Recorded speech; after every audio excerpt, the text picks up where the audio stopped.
Bruno Ourcade évoque le nombre impressionnant de victoires d'Emilien dans les 12 coups de midi, c'était dur de le voir venir. Alors qu'il est resté recordman des 12 coups de midi pendant près de 3 ans, Bruno Ourcade a assisté à l'avènement du phénomène Emilien dans le jeu de la une. En plus de l'avoir détrôné de sa place de meilleur maître de midi, l'étudiant en histoire a désormais remporté plus du double de victoires. Si tous les records sont faits pour être battus, comme l'atteste volontiers Bruno Ourcade, il était pourtant difficile de croire que sa marque serait à tel point écrasée.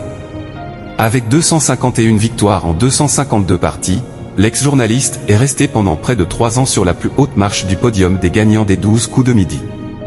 Déjà dépassé en juin dernier par Emilien, le trentenaire aperçu l'été dernier dans Les Traîtres sur M6 a vu le jeune homme valider sa 504e participation ce 13 février 2025, soit le double de son précédent record. Ce nombre est impressionnant, Bruno Ourcade salue le parcours d'Emilien dans les 12 coups de midi.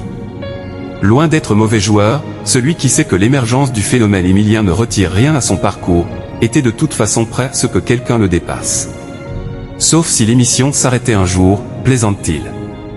Et s'il se doutait qu'une personne bien préparée pouvait lui ravir sa place, il convient toutefois qu'il ne s'attendait pas à ce que son successeur atteigne autant de victoires. Que quelqu'un fasse le double, c'était quand même dur de le voir venir, nous confie-t-il. Face à un tel parcours, il ne peut que s'incliner, ce nombre est impressionnant. Et lorsqu'on lui demande si ça ne lui fait pas quelque chose d'avoir plus de 2 fois moins de participation qu'Emilien, Bruno balaie, ça ne m'impacte pas. Il m'a déjà dépassé, donc ça ne change rien s'il a 200 ou 600 émissions de plus que moi. Nous arrivons préparés dans les jeux, Bruno Ourcade avoue que beaucoup de candidats se préparent pour les 12 coups de midi. Les joueurs qui excellent dans les 12 coups de midi sont ceux qui révisent en amont, selon Bruno. Pour en avoir discuté avec Emilien, je sais qu'il a révisé comme un fou.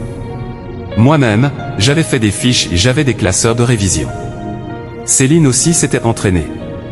Nous arrivons préparés dans les jeux, nous assure-t-il. Il pense que les candidats de la première vague, tels que Xavier ou Alexandre, avaient une autre manière de faire. Peut-être qu'ils venaient pour voir Jean-Luc Reichmann et pour faire 1 ou 2 émissions, conclut-il son propos.